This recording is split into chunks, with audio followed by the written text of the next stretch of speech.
ബംഗ്ലാദേശിലെ വംശഹത്യ കേരളത്തിൽ ഒരു വലിയ ചർച്ചയാവുകയോ മാധ്യമങ്ങൾ അത് ഏറ്റെടുക്കുകയോ ചെയ്തിട്ടില്ല എന്നതിനെക്കുറിച്ച് ഞാൻ മുമ്പ് ഒരു വീഡിയോ ചെയ്തിരുന്നു.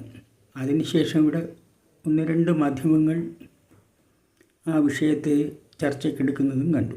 ബംഗ്ലാദേശിലെ ഹിന്ദു, ക്രിസ്ത്യൻ, ബുദ്ധ മതക്കാരെ നീക്കുന്നതിന് നേതൃത്വം കൊടുക്കുന്ന ജമാഅത്തെ ഇസ്ലാമിയും മറ്റ് ഇസ്ലാമിക ഭീകര സംഘടനകളും ആ സംഘടനകളുടെ നിലപാടുകളോട് ഏറ്റവും അടുത്ത് നിൽക്കുന്ന ഒരു തീരുമാനമാണ് ഇപ്പോൾ കേരളത്തിലെ മുനമ്പത്ത് നടന്നു വരുന്ന നിലനിൽപ്പിന് വേണ്ടിയുള്ള സാധുക്കളായ മീൻപിടുത്തക്കാരുടെ പ്രശ്നം.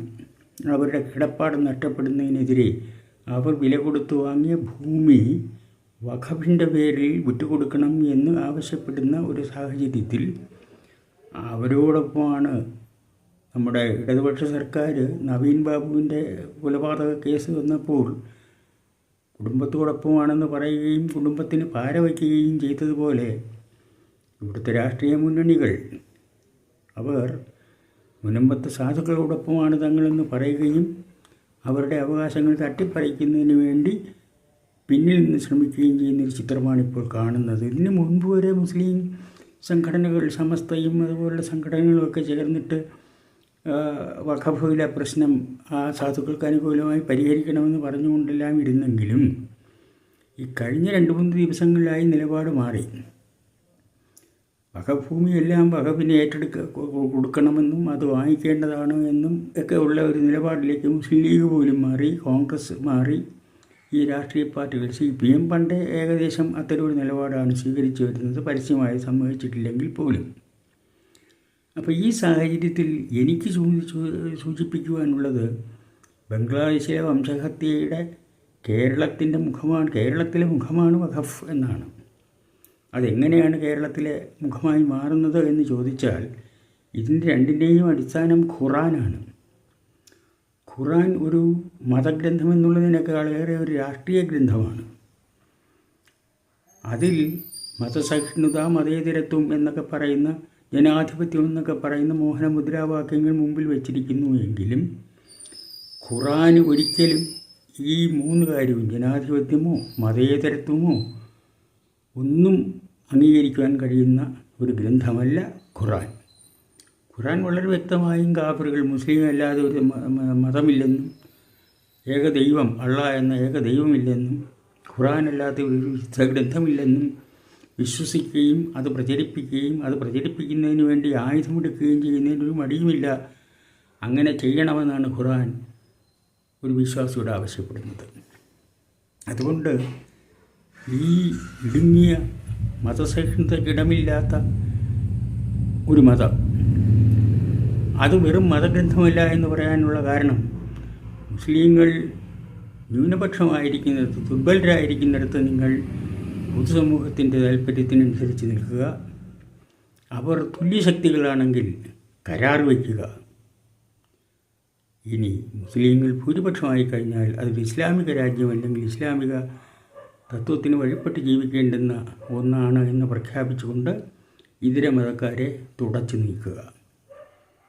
അപ്പോൾ ഇത് സ്ഥലപരമായൊരു പ്രശ്നമാണ്, ഭൂമിയുടെ പ്രശ്നമാണ്. ബംഗ്ലാദേശിൽ ഉണ്ടായിരുന്ന ഹിന്ദുക്കളുടെ ജനസംഖ്യ കുറഞ്ഞു വന്നിട്ട് ഇപ്പോൾ ബാക്കി അവിടെയുള്ളൊരു സിവിൽ ഭരണകൂടം, മതേതരത്വം എന്ന് പറയാൻ കഴിയില്ലെങ്കിൽ പോലും പരമത അസഹിഷ്ണുതയില്ലാത്ത ഒരു ഭരണകൂടത്തെ നിഷ്കാസനം ചെയ്ത് അതിനുശേഷം അവിടെ വന്ന അരാജകത്വകരമായൊരു ഭരണത്തെ ജമാഅത്തെ ഇസ്ലാമിയും ഈ മുജാഹിദീൻ സംഘടനകളും അതുപോലുള്ള മുസ്ലിം ഭീകരവാദ സംഘടനകളും ചേർന്ന് അവിടുത്തെ ഹിന്ദു, ക്രിസ്ത്യൻ, ബുദ്ധ മതക്കാർ ഉൾപ്പെടെയുള്ള മറ്റ് മതക്കാരെല്ലാം തുടച്ചു നീക്കുന്ന, വംശഹത്യ നടത്തി തുടച്ചു നീക്കുന്ന ഒരു പരിപാടിയാണ് നടന്നുകൊണ്ടിരിക്കുന്നത്. അതിനെതിരെ ആ വിവരം പോലും ജനങ്ങളിൽ എത്താതിരിക്കാൻ കേരളത്തിലെ മാധ്യമങ്ങളും കേരളത്തിലെ രാഷ്ട്രീയ മുന്നണികളും സംഘടിതമായി ശ്രമിച്ചുകൊണ്ടിരിക്കുകയുമാണ്. അത്തരമൊരു വിവരം കേരളത്തിലെ ജനങ്ങൾ അറിയരുത് എന്ന മട്ടിൽ. പക്ഷേ ബംഗ്ലാദേശിൽ സംഭവിച്ചുകൊണ്ടിരിക്കുന്ന ഈ വംശഹത്യ, അവിടെ ഭൂരിപക്ഷം മുസ്ലിങ്ങളായതുകൊണ്ട് തന്നെ ഇതര മതങ്ങളെ തുടച്ചു നീക്കേണ്ടുന്ന. നമ്മൾ ഓർക്കേണ്ട ഒരു കാര്യം, ബംഗ്ലാദേശ് എന്ന് പറയുന്ന രാജ്യം നിലവിൽ വന്നത് ഇന്ദിരാഗാന്ധിയുടെ കാലത്ത് ഇന്ത്യയിലെ പട്ടാളക്കാരുടെ കരുത്തിൻ്റെ പുറത്താണ്. 10,000-കണക്കിന് പട്ടാളക്കാരാണ് അവിടെ ജീവൻ ബലിയെടുക്കേണ്ടി വന്നത്. മുക്തി ബാഹിനി ഓർമ്മിക്കുന്നുണ്ടാവും, മുജീബുർ റഹ്മാൻ്റെ സംരക്ഷണത്തിനും സഹായത്തിനും വേണ്ടിയുള്ള മുക്തി ബാഹിനി. അപ്പോൾ അങ്ങനെയുള്ള ആ ബംഗ്ലാദേശ്, ഇന്ന് ബംഗ്ലാദേശിൻ്റെ താല്പര്യങ്ങൾ, ബംഗ്ലാദേശ് ഇന്ത്യക്ക് ഭീഷണിയായി മാറിയിരിക്കുന്നൊരവസ്ഥ, ചൈനയുടെയോ പാകിസ്ഥാൻ്റെയോ മറ്റോ പ്രേരണയിൽ, പാകിസ്ഥാൻ ചവിട്ടിത്തേച്ച രാജ്യമാണ് ബംഗ്ലാദേശ് എന്നും കൂടെ ഓർക്കണം. എന്നിട്ടും അവർ അവിടെയുള്ള മുസ്ലിം ഇതര മതസ്ഥരെയെല്ലാം കൊന്നൊടുക്കുവാനാണ് തീരുമാനിച്ചിരിക്കുന്നത്. ആ നടപടിയാണ് നടന്നുകൊണ്ടിരിക്കുന്നത്. ക്ഷേത്രങ്ങളും ചർച്ചുകളും എല്ലാം കയ്യേറിക്കൊണ്ടിരിക്കുകയാണ്, ബുദ്ധവിഹാരങ്ങളും എല്ലാം കയ്യേറി തകർത്തുകൊണ്ടിരിക്കുകയാണ്. അതായത് അവിടെയും ഈ വഖഫ് അല്ലേ അവിടെ നടക്കുന്നത്, പിടിച്ചടക്കൽ തന്നെയാണ്. കാരണം പിടിച്ചടക്കാനുള്ള ആൾബലം അല്ലെങ്കിൽ അതിനുള്ള ജനസംഖ്യാ വർധന അവർക്ക് അവിടെ ഉണ്ട്. കേരളത്തിൽ എന്തുകൊണ്ട് അങ്ങനെ പിടിച്ചെടുക്കൽ അല്ലെങ്കിൽ ബലം പ്രയോഗിച്ചുള്ള വംശഹത്യ അല്ലെങ്കിൽ ബലം പ്രയോഗിച്ചുള്ള ഒരു മത പ്രവർത്തനം നടക്കുന്നില്ല എന്ന് ചോദിച്ചാൽ, കേരളത്തിൽ ഭൂരിപക്ഷ സമൂഹമായി അവർ മാറിയിട്ടില്ല. വളരെ വൈകാതെ ഭൂരിപക്ഷ സമൂഹമാകുന്നതിന് വേണ്ടിയുള്ള പരിശ്രമങ്ങൾ നടന്നു വരികയാണ്. അതിനെ പിന്തുണയ്ക്കുകയാണ് ഇവിടുത്തെ രാഷ്ട്രീയ മുന്നണികൾ, LDF, UDF. അപ്പോൾ ഇത്തരം ഒരു സാഹചര്യത്തിൽ കേരളത്തിൽ നടക്കുന്ന, മുനമ്പത്ത് നടക്കുന്ന സമരത്തിൻ്റെ പ്രാധാന്യം എന്താണെന്ന് പറഞ്ഞാൽ, കേരളത്തിൽ പലയിടങ്ങളിലും വഖഫുകൾ അവരുടെ ഭൂമി പിടിച്ചെടുക്കൽ സമരം നടക്കുകയാണ്. ഈ ഭൂമി പിടിച്ചെടുക്കലിന് വഖഫിനെ ഒരു മറയാക്കി ഉപയോഗിക്കുകയാണ് ഇപ്പോൾ ചെയ്യുന്നത്. ഇന്ത്യയിൽ മുഴുവൻ അങ്ങ് ലക്ഷക്കണക്കിന് ഏക്കർ ഭൂമി വഖഫിൻ്റേതാണ് എന്ന് പറഞ്ഞ് അവർ നോട്ടീസ് കൊടുത്തുകൊണ്ടിരിക്കുകയാണ്. ഇത് UPA ഗവൺമെൻറ് ഉണ്ടാക്കി വെച്ചൊരു നിയമത്തിൻ്റെ ക്രൂരമായ പ്രത്യാഘാതമാണ് എന്നുകൂടെ ഓർമ്മിക്കണം. അപ്പോൾ അങ്ങനെ ഒരു ഭൂമി പിടിച്ചെടുക്കൽ, ഭൂമി സ്വന്തമാക്കി കഴിഞ്ഞാൽ, ഇപ്പോൾ സെക്രട്ടേറിയറ്റ് വഖഫ് പറയുന്നു, കേരള സെക്രട്ടേറിയറ്റ് വഖഫ് ഭൂമിയായിരുന്നു പണ്ട്, അത് വഖഫിന് വിട്ടുതരണമെന്ന് പറഞ്ഞാൽ സെക്രട്ടേറിയറ്റ് അവരെ പിടിച്ചുകൊടുക്കുക എടുക്കാൻ കഴിയുന്നതാണ് ഇപ്പോഴത്തെ നിയമവ്യവസ്ഥ.